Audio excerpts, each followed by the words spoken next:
Salut à tous l'équipe, j'espère que vous allez bien. Aujourd'hui on va se faire le parcours de Eiichiro Oda, c'est le GOAT qui a créé One Piece. N'hésitez pas à vous abonner si c'est pas déjà fait, activez la petite cloche, envoyez les petits pouces bleus, ça fait toujours plaisir. La vidéo sur Osamu Tezuka, j'ai pas capté pourquoi mais elle a méga flop. N'hésitez pas à me dire pourquoi dans les commentaires. Et sur ce, on est parti.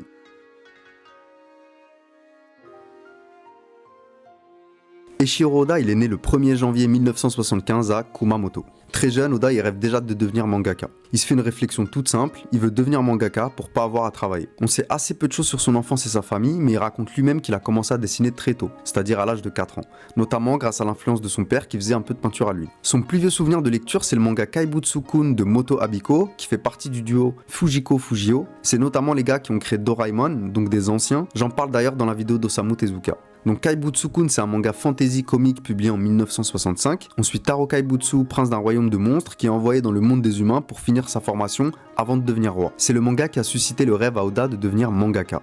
Il a aussi des souvenirs de la série Vic le Viking.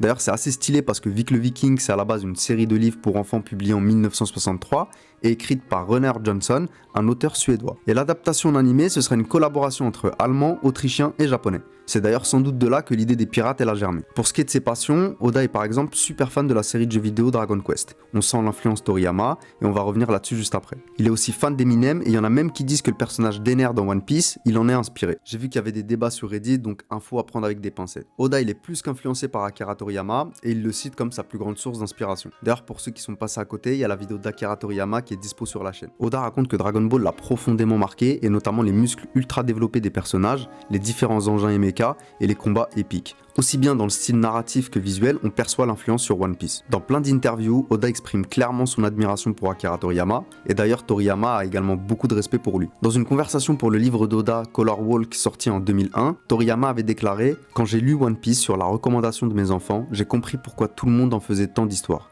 Je veux que tu continues à dessiner. » Ils ont même collaboré ensemble sur un projet, Cross Epoch, qui est sorti en 2006. C'est un crossover des deux univers avec tous les personnages réunis. J'en ai parlé dans la vidéo sur Akira Toriyama pour ceux qui veulent plus de détails. Pour dire l'admiration d'Oda pour Akira Toriyama, dans la même interview en 2001, il avait dit « Bien sûr c'est une légende, il est dans une toute autre dimension, dans l'ensemble il est juste trop bon en dessin. La première fois que j'ai vu le manga de Toriyama, c'était dans le 2e épisode de Dragon Ball, j'ai eu le coup de foudre. J'ai pensé il est trop bon, à l'époque j'adorais Disney mais je me disais c'est encore mieux que les trucs de Disney. » Pour ceux qui sont curieux, allez checker l'hommage d'Oda à Toriyama, je vous mets le lien en description.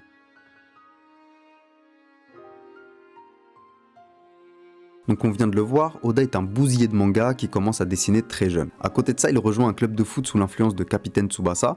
Donc Capitaine Tsubasa, c'est Olive Tom. Quand il est au lycée, il quitte son club de foot pour commencer à dessiner des mangas sérieusement. En 1992, alors qu'il a 17 ans, il publie sa première œuvre direct dans le Jump, qui s'appelle Wanted, mais il utilise le pseudo Tsuki Imizu Kikondo. Wanted, c'est une ambiance western où on suit un hors-la-loi qui élimine tous les chasseurs de primes qui essayent de le tuer. Un jour, un des gars qu'il va tuer devient un fantôme qui le suit. Grâce à cette histoire, Oda il remporte avec deux autres mangaka le 44e prix Tezuka en 1992. Il était clairement pas venu pour blaguer. Wanted, ça va être le premier manga du recueil qui portera le même nom et qui se compose de plusieurs œuvres que je vais vous présenter après. En 1994, Oda quitte l'université et s'installe à Tokyo pour plonger dans une carrière de mangaka. Il va rapidement devenir assistant de plusieurs grands auteurs. D'abord de Shinobu Kaitani, l'auteur de One Out et Liar Game. Il travaillera avec lui sur la série Suizan Police Gang. Puis il travaillera pour Masaya Tokuhiro sur Jungle King, une espèce de Tarzan, et sur Mizuno Tomodachi Kappaman, qui influenceront son style. Enfin, il a bossé pour Nobuhiro Watsuki, le créateur du célèbre Kenshin le Vagabond. D'ailleurs, pendant cette période-là, il va travailler avec Hiroyuki Takei, le créateur de Shaman King,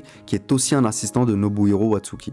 Et Watsuki créditera Oda pour le personnage de Honjo Kamatari dans Kenshin. C'est pendant son apprentissage avec Watsuki que Oda a commencé à écrire Romance Down, une des œuvres du recueil Wanted, qui est le prototype de One Piece.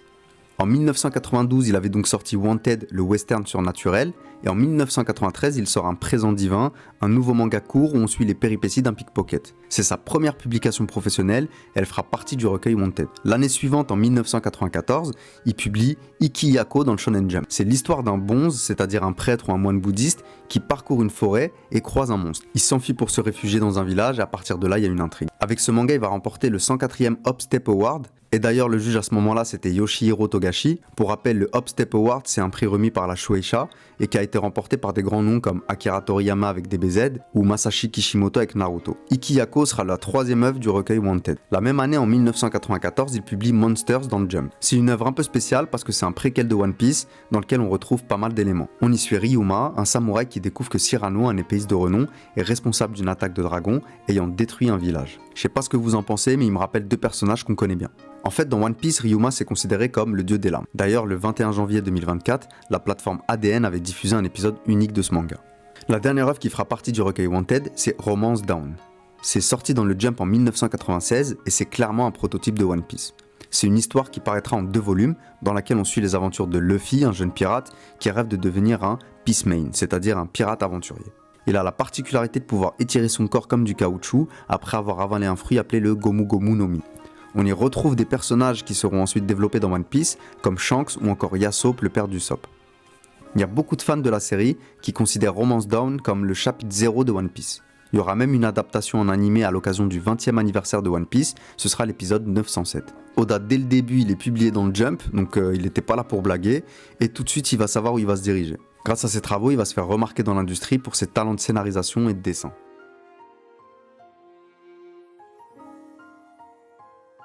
Entre Kaibutsu-kun, Vic le Viking et DBZ, on a vu que Oda avait plusieurs sources d'inspiration qui vont le mener sur One Piece. Évidemment, il y a aussi sa culture personnelle. Et il va aussi se baser sur des mythologies, des événements historiques et plein d'autres influences. Avec Monsters, il commence déjà à créer l'univers de One Piece et à définir un style graphique pour ses personnages. Et avec Romance Dawn, Luffy apparaît pour la première fois. C'est en 1997 que le premier chapitre de One Piece est publié dans le 34e numéro du Weekly Shonen Jump.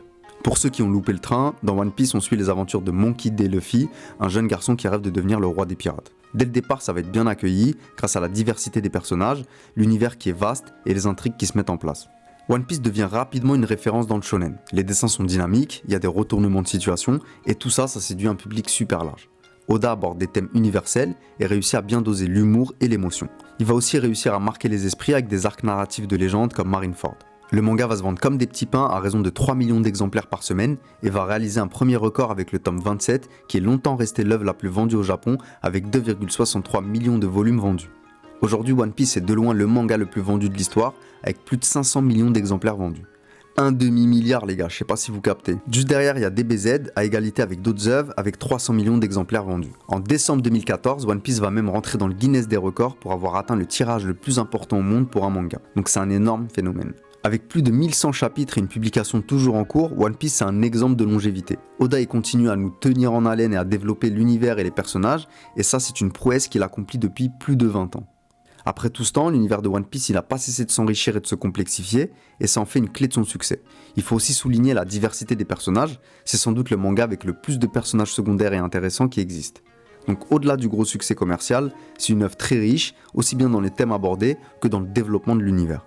Dès 1998, il va y avoir un premier OAV intitulé Taose Kaizoku Ganzak pour tester un peu la popularité du manga. Puis le 20 octobre 1994, le premier épisode de One Piece est diffusé sur Fuji TV au Japon. C'est une adaptation produite par la Toei et réalisée par Eiichiro Oda, Munehisa Sakai et Hiroaki Miyamoto.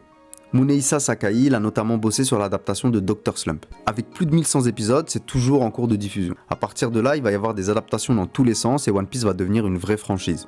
Aujourd'hui, il y a à peu près tout ce qui peut se faire. Des jeux vidéo, des films, des produits dérivés, des crossovers et même des parcs à thème. En 2023, on a même eu le droit à un live action dispo sur Netflix.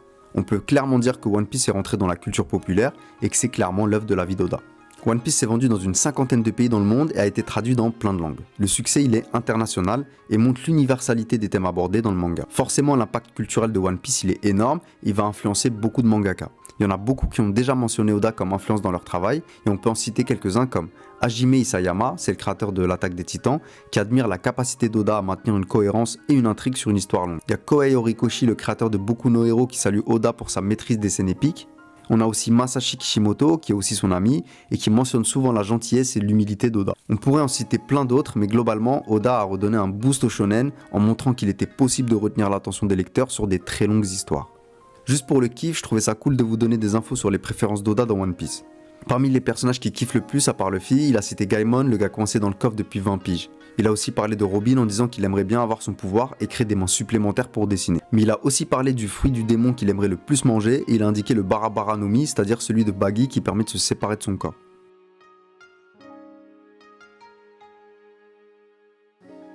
Avec 4 prix Tezuka remportés dont 3 pour One Piece, un record dans le Guinness et plein d'autres distinctions, Oda est aujourd'hui un ancien de la culture manga. Mais ça sort pas de nulle part. Oda il est réputé pour être un acharné de travail. Selon son assistant Haruto Ikezawa, il dessine tout le temps, sauf quand il dort. Il est tellement passionné, et on peut même dire obsédé, qu'il travaille tous les jours de la semaine et qu'il prend que quelques petites pauses pendant l'année. Pour sa méthodologie en général, Oda procède de la manière suivante. Il commence par esquisser une intrigue, il crée ensuite les personnages, et il termine par les dialogues. Là où Oda il excelle, c'est dans le fait de planifier des arcs narratifs en intégrant des éléments qui seront révélés par la suite. Et il le fait sur une grande durée, ce qui permet d'avoir encore aujourd'hui une cohérence dans l'intrigue. Comme la plupart des mangaka, à force de dessiner, le style d'Oda va évoluer de manière significative. On peut le voir dans les premiers tomes de One Piece où le dessin est plus brut. Quand on compare aux tomes plus récents, on voit une vraie diff. Oda il est dans cette recherche permanente de perfectionner son travail et de développer ses skills. Il est aussi très ouvert aux collaborations, on l'a vu avec Cross Epoch, le crossover entre DBZ et One Piece, mais il y aura aussi Jishoku Akuma no Mi qui est un crossover avec Toriko. Pour ceux qui connaissent pas, Toriko c'est un manga de Mitsutoshi Shimabukuro, c'est un manga plutôt shonen qui se déroule dans un monde où le goût et les textures des aliments est super important, et ensuite Toriko, un chasseur d'ingrédients qui poursuit la quête du menu parfait. Tous ceux qui collaborent avec Oda mettent toujours en avant son respect et son esprit de collaboration. À côté de tout ça, Oda y mène une vie plutôt discrète et reste très concentré sur le travail malgré son immense succès. Il passe la plupart de son temps enfermé dans son bureau et il passe du temps en famille qu'une fois par semaine. À partir de 2006, à la naissance de sa fille, il achète un manoir à Jiyugaoka, à Tokyo, qui est une banlieue un peu huppée qui est près de son lieu de travail. Et il est très admiré pour ce dévouement et cette exigence. Et si Oda arrive à tenir ce rythme, c'est parce que c'est un passionné. Il reste très simple dans son rapport aux autres et veut surtout pas être traité comme une célébrité. Il n'y a pas beaucoup de photos d'Oda qui circulent et il demande lui-même à être caché pendant les interviews. Comme on a vu au début de la vidéo, Oda est originaire de Kumamoto. En 2016 à Kumamoto, il y a eu un grand tremblement de terre qui a fait beaucoup de dégâts. Oda va organiser une récolte de fonds avec le Weekly Shonen Jump et il va faire un don équivalent à 6 millions d'euros à la préfecture de Kumamoto. Pour le remercier, il est fait citoyen d'honneur et toute la ville se met aux couleurs de One Piece. Il y a des statues en bronze des personnages, des dessins partout dans les lieux publics, etc. La plus grande reconnaissance pour Oda, c'est certainement celle de ses pairs. Et on parle de légende du manga. Il y a beaucoup de ces grands noms qui vont féliciter Oda pour son travail, comme Takehiko Inoue, l'auteur de Slam Dunk, qui a déclaré « Quand j'ai lu le premier chapitre de la série, j'ai pensé « c'est le début d'un grand manga ». Il y a Yoshitaka Amano, l'auteur de Gin Saga, qui dit en parlant de One Piece « La perspective est intégrée dans l'image et les personnages vous sautent dessus ». On a aussi Takashi Yanase, le créateur de One Man, qui est un héros super populaire au Japon, qui déclare que One Piece l'a carrément choqué et qui prenait autant de plaisir à les lire qu'un Osamu Tezuka ou un Kentaro Miura. Et il y en aura plein d'autres comme Rishiro Inagaki, l'auteur de Dr. Stone, Nobuhiro Watsuki, le créateur de Kenshin, Yoshiyuki Tomino, le créateur de Gundam, ou encore Fujiko Fujio, le duo qui a créé Doraemon. Je vous l'avais dit, il y avait que du lourd. Même si One Piece lui a pris quasiment tout son temps depuis l'âge de 22 ans, Oda il a fait plein d'autres trucs. Il a par exemple collaboré avec Gucci et a créé un lookbook qui met en scène Luffy et Zoro qui porte la dernière collection. C'était pour la collection automne-hiver 2020. En plus de participer à la création et à la production de plusieurs films et jeux vidéo One Piece, il est aussi producteur exécutif du live action diffusé sur Netflix. Il a réalisé plusieurs illustrations à l'occasion d'événements comme les JO de Tokyo en 2021, où il avait fait un dessin pour le programme officiel qui célèbre le karaté. Oda aurait déclaré qu'après avoir terminé One Piece, il se lancerait sans doute dans un manga de mecha. Il a aussi précisé que ce serait pas une histoire longue, mais plutôt qu'il sortirait des formats courts ou des one-shots, un peu comme Akira Toriyama l'avait fait. D'après Oda, One Piece va approcher de la fin. Il y a beaucoup de théories qui circulent, je vous laisse aller checker par vous-même. D'après ce qu'on sait, il y a plusieurs personnes qui sont au courant de la fin, comme son éditeur Kaito Hanayama, et aussi plusieurs personnes de son staff. Mais apparemment, la plupart des gens n'ont pas voulu savoir quand Oda leur a proposé. Voilà pour moi les gars, j'espère que vous avez kiffé la vidéo. Elle est peut-être un peu courte, mais je voulais pas qu'elle soit centrée autour de One Piece. Il y a déjà beaucoup de vidéos qui font ça. N'hésitez pas à me dire ce que vous en avez pensé en commentaire, ça me permet d'améliorer les vidéos. N'hésitez pas aussi à me donner de la force, ça fait toujours plaisir. Et sur ce, je vous dis à la prochaine.